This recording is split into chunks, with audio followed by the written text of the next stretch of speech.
नमस्ते मित्रों, student solution class में आपका एक बार फिर से स्वागत है। अभियान सक्षम के अंतर्गत जो हमने क्लासें शुरू की थी 10वीं आरबीएसई बोर्ड की, उसकी संस्कृत की क्लासें हैं ये। और आज हम शुरू करते हैं अगला जो हमने श्लोक करना है वो। और कल हमने 2 श्लोक किए थे, उससे पहले हमने इस लेसन का गद्य भाग कर लिया था। तो अब हम इस पद्य के तीसरे श्लोक में हैं। तीसरा श्लोक है जो आपका वो विष्णु पुराण से लिया गया है। चलो देखते हैं तीसरा श्लोक।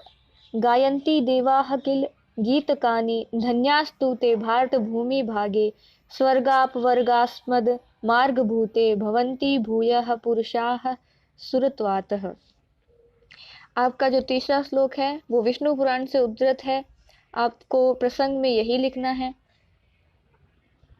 और प्रस्तुत पद्यास हमारी पाठ्य पुस्तक स्पंदना के स्वराष्ट्रीय गौरवम शीर्षक से उद्धृत है। ये आपको लाइन लिखनी है। अब इसके शब्दार्थ देख लेते हैं। शब्दार्थ के अंदर गायन्ति, गायन्ति का अर्थ होता है गीत गाना। इसका अर्थ होता है गीत गाना। अगला है किलह। किलह ये अव्ययी पद है, ये साथ में लिखा गया है। गायन्ति ही देवा यानी देव जो ईश्वर है वह, गीतकानी यानी कि गाते हैं। और धन्यास्तु, धन्यास्तु का अर्थ है धन्य है। धन्यास्तु का अर्थ होता है धन्य है। ते यानी कि वह, भारत यानी भारत, भूमि भागे भारत का भूमि भाग है। स्वर्गापवर्गा, ये जो शब्द है इसमें 2 शब्द अलग होते हैं, स्वर्ग और अपवर्ग। तो स्वर्ग और अपवर्ग किसको कहा गया है? ये उसे कहा गया है, यानी कि स्वर्ग तो है स्वर्ग और अपवर्ग कहते हैं मोक्ष को। स्पद, स्पद मार्ग भूते, मार्ग भूते यानी कि मार्ग स्वरूप, जो मार्ग स्वरूप है वह। भवंती है, भूय वे यानी कि पुनः, भूय यानी कि पुनः, इसका अर्थ है पुनः। पुरुषा, पुरुषा इस यहाँ पर ईश्वर को कहा गया है। सुरत्वातः, पुरुषा जो मतलब पुरुष, जो पुरुष का रूप लेके या फिर मनुष्य का रूप लेके। सुरत्वातः, सुर यानी कि ईश्वर, जैसे असुर का राक्षस होता है वैसे सुर का ईश्वर होता है। सुरत्वातः यानी कि देवता रूप से, या फिर देवता जो होते हैं वह पुरुषाः, पुरुष रूप में यहाँ जन्म लेते हैं। पुरुष, इसमें ये जो दर्शन शास्त्र होता है उसमें पुरुष जिस शब्द का यूज होता है वहीं पे इसका जो उपयोग है वो किया गया है। पुरुष का अर्थ ये नहीं है कि आदमी रूप में, नर रूप में नहीं। पुरुष का अर्थ होता है चेतन, चेतनता, यानी कि अपने शरीर में जो अपनी आत्मा होती है उसे पुरुष रूप भी कहा जाता है, उसे पुरुष कहा जाता है। तो पुरुष रूप में देवता यहाँ जन्म लेते हैं। अब इसकी हम हिंदी व्याख्या करेंगे। एक बार अन्वय पढ़ेंगे। पहले ये श्लोक एक बार फिर से अपन पढ़ लेते हैं। गायन्ति देवाः किल गीतकानि धन्यास्तु ते भारत भूमि भागे स्वर्गापवर्गास्पद मार्ग भूते भवन्ति भूयः पुरुषाः सुरत्वातः। अब एक बार अनेक अन्वय करते हैं इसका। अन्वय में क्या है? देवाः किल गीतकानि गायन्ति, देवा यानी कि देवता लोग, किल गायन गीतकानी, किल मैंने बताया था अव्यय पद है, इसका प्रयोग किया जाता है। तो किल गीतकानी गायन्ति, किल यानी कि जहाँ, गीतकानी की यानी गीत गाते हैं, गायन्ति यानी कि गाना। तो देवता जहाँ गीत गाते हैं, जहाँ यत है वो जहाँ का प्रतीक है, देवता जहाँ गीत गाते हैं।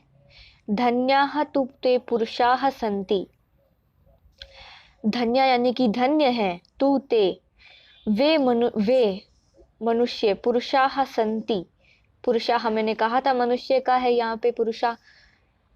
धन्याः तू ते पुरुषाः सन्ति, धन्य है वह मनुष्य, ये यानी कि जो स्वर्गापवर्गास्पद मार्ग भूते, जो स्वर्ग यानी स्वर्ग, अपवर्ग यानी कि मोक्ष, स्पद यानी प्राप्ति, मार्ग भूते का अर्थ है मार्ग स्वरूप।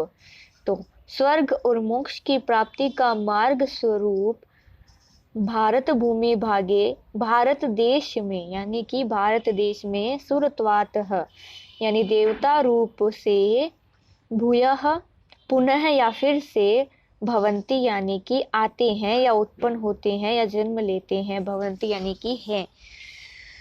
तो इसका हिंदी अर्थ है देवता जहाँ गीत गाते हैं, देवाः किल गीतकानि गायन्ति, धन्याः ते तु ते पुरुषाः सन्ति, धन्य है वह मनुष्य जहाँ स्वर्गापवर्गास्पद मार्ग भूते, स्वर्ग और मोक्ष को प्राप्त करवाने वाली या स्वर्ग या मोक्ष की मार्ग स्वरूप भारत भूमि बागे भारत भूमि या भारत देश सुरत्वात भारत भूमि या भारत देश में सुरत्वात देवता रूप से भूयः भवंती पुनः उत्पन्न होते हैं या आते हैं, देवता भी यहाँ पुनः जन्म लेते हैं, यहाँ आते हैं। तो ऐसी हमारी भारत भूमि है। तो ये हो गया आपका। इसमें आपको विशेष वही लिखना है जैसे मैंने आपको कल बताया था कि विशेष आपकी पंक्तियों में जो विशेषता पाई जाती है उसी को आप विशेष रूप में लिखेंगे। 3 लाइनों से कम आपका विशेष नहीं होना चाहिए और 5 लाइनों से अधिक आप विशेष नहीं लिखेंगे। तो हो गया ये सप्रसंग, इसकी व्याख्या हो गई। अब अगली जो है वो है चतुर्थ श्लोक देखते हैं। जो आपका चतुर्थ श्लोक है वह बृहन्नारदीय पुराणम से लिया गया है। इसमें जितने भी श्लोक है वह सभी पुराणों से आख्यानों से लिए गए हैं, ये आपको याद रखना है। और जो श्लोक जिस पुराण से उद्धृत है उस पुराण का नाम भी आपको याद रखना ही पड़ेगा। तो यह बृहन्नारदीय पुराण से लिया गया है। इस श्लोक का प्रारंभ करते हैं। संप्राप्य भारते जन्म सत्कर्मसु परांग मुखः पीयूष कलशम हित्वा विषभाण्डमुपाश्रितः। इसका अर्थ क्या है? पहले हम इसके शब्दार्थ ही करेंगे। शब्दार्थ आप अपने साथ साथ लिखते जाइए, नहीं तो आपको अत्यधिक कठिनाई हो सकती है बाद में, इसलिए मैं बोलती हूँ पेंसिल अपने साथ लिख रखिए, कॉपी अपने साथ रखिए, और अगर आपके पास किताब है तो और भी बढ़िया बात है। तो किताब के अंदर आप अपने शब्दार्थों को लिखते जाइए साथ साथ में। संप्राप्य का अर्थ है लब्ध्वा या प्राप्त करके। हम संस्कृत में इसको जब ढालते हैं, संस्कृत गद्य में ढालते हैं, तब इसको लब्ध्वा बोल सकते हैं। लब्ध यानी कि मिल जाना या प्राप्त। तो संप्राप्य यानी कि प्राप्त करके, भारते यानी भारत, जन्म सत्कर्मसु जन्म अर्थात जन्म, सत्कर्मसु अर्थात कर्मों के विषय में, सत्कर्मों के विषय में, परांग मुखः, परांग मुख का अर्थ है विमुख या प्रतिकूल। विमुख या प्रतिकूल मतलब अगर जैसे कोई चीज है, अनुकूल का अर्थ होता है कि वह उसमें परस्पर संबंध रखती है, और प्रतिकूल का अर्थ होता है कि वह उससे संबंध नहीं रखती है, उसके अंदर वो मिल नहीं सकती है। जैसे उदाहरण मैं देती हूँ, जैसे कि हम इन शब्दों का प्रयोग शुद्ध हिंदी में करते हैं। मैं बोलती हूँ आपको कि संस्कृत के अंदर आपको हिंदी शब्दों का भी आपको ज्ञान होना अति आवश्यक है। प्रतिकूल का अर्थ ये होता है कि जैसे पानी है और जल है, अगर आप पानी जल के ऊपर डालेंगे, जल है और अग्नि है, जल है और अग्नि है, अगर आप जल को अग्नि के ऊपर डालते हैं तो अग्नि बुझ जाती है। तो इसका अर्थ क्या हुआ कि जो जल है वो अग्नि का प्रतिकूल है या उससे विमुख है। ठीक है। और अब अग्नि के अंदर जब हम केरोसिन या पेट्रोल डालते हैं तो वो अग्नि और ज़्यादा प्रज्वलित हो जाती है। इसका अर्थ क्या हुआ कि जो पेट्रोल होता है वो अग्नि के अनुकूल होता है। तो अगर आप समझ ही गए होंगे, दोनों लिक्विड हैं, दोनों पेय हैं। तो अगर आप जल डालते हो तो अग्नि बुझ जाती है, इसका अर्थात है वो प्रतिकूल है। और अगर आप पेट्रोल या केरोसिन डालते हो तो वो अग्नि और ज़्यादा प्रज्वलित हो जाती है। इसका अर्थ क्या है कि वो उसके अनुकूल है। तो प्रतिकूल का अर्थ भी यही है यहाँ पे, परांग मुखम या विमुख या प्रतिकूल। पीयूष कलशम, इस पीयूष का अर्थ होता है अमृत, और कलशम का कलश या घड़ा, इसका ये अर्थ होता है। हित्वा का अर्थ होता है त्याग कर या छोड़कर। हित्वा यानी त्याग कर या छोड़कर। विष भांड क्या होता है? विष यानी कि जहर। विष का अर्थ जहर आपको पता ही है। ये शब्द तो काफ़ी यूज होता है। तो आपको पता है विष का अर्थ जहर, भांडम यानी पात्र, जो भांड होते हैं उसको पात्र भी कहते हैं। तो विष भांडम, जहर के पात्र को। फिर उपाश्रित, ये शब्द आप देखिए, इसमें दो शब्द जुड़े हुए हैं, विष भांडम उपाश्रित। तो विष भांडम अलग है, उपाश्रित अलग है। तो उपाश्रित का अर्थ होता है स्वीकार किया। तो शब्द ने अपने श्लोक लिख लिया, पूरा श्लोक एक बार फिर से पढ़ते हैं। संप्राप्य भारते जन्म सत्कर्मसु परांग मुख पीयूष कलशम हित्वा विष भांडम उपाश्रितः। ये बृहन्नारदीय पुराणम से लिया गया है। अब इसका अन्वय है वो भी एक बार हम देखेंगे।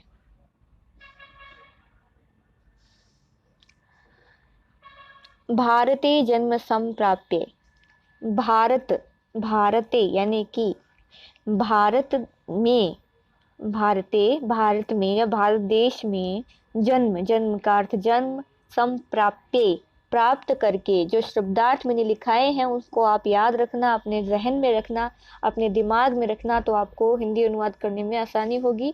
भारते जन्म संप्राप्य, भारत देश में जन्म लेने वाले या जन्म प्राप्त करके, अपि योजनः, इसको ब्रैकेट में दिया गया ताकि आपको समझने में आसानी हो।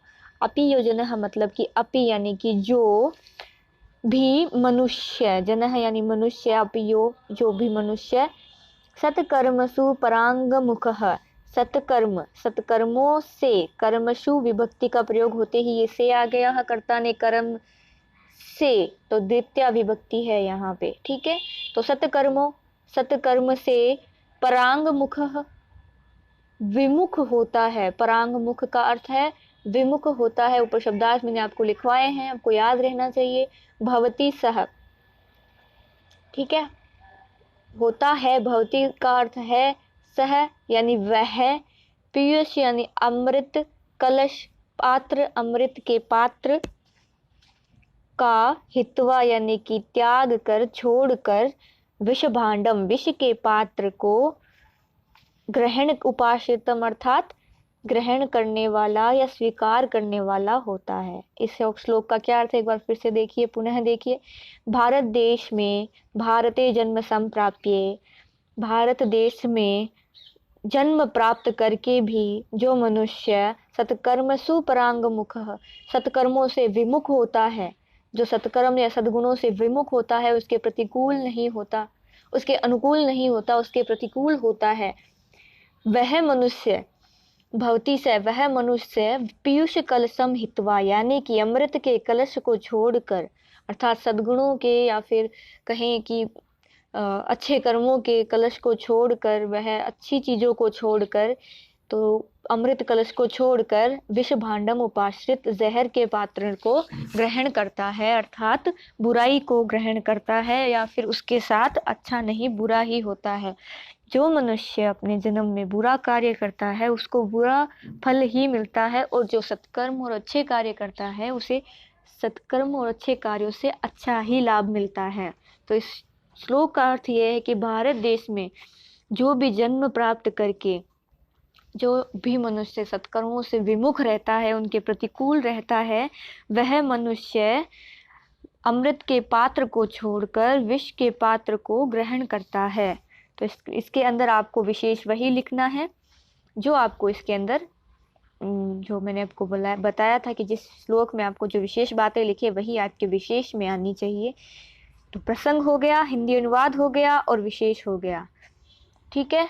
आज हमने 2 श्लोक किए, अगले वीडियो में भी हम 2 श्लोक करेंगे। 2-2 श्लोक करके जब हम पढ़ेंगे तो हमसे ज़्यादा अच्छा होगा, नहीं तो ज़्यादा बोझ आ जाता है, इसलिए मैं सिर्फ 2-2 श्लोक करवा रही हूँ। इन श्लोकों को आप वापस पढ़ें और अपने मुख से उच्चारण अवश्य करें। तो धन्यवाद क्लास लेने के लिए, और अगली क्लास भी आप ज़रूर लें। एक भी क्लास आप मिस ना करें, चाहे आपका कोई सा भी सब्जेक्ट है, और संस्कृत के तो बिल्कुल ना करें। थैंक यू, धन्यवाद। क्लास स्टूडेंट सॉल्यूशन क्लासेस में आने के लिए आपका बहुत बहुत आभार। धन्यवाद।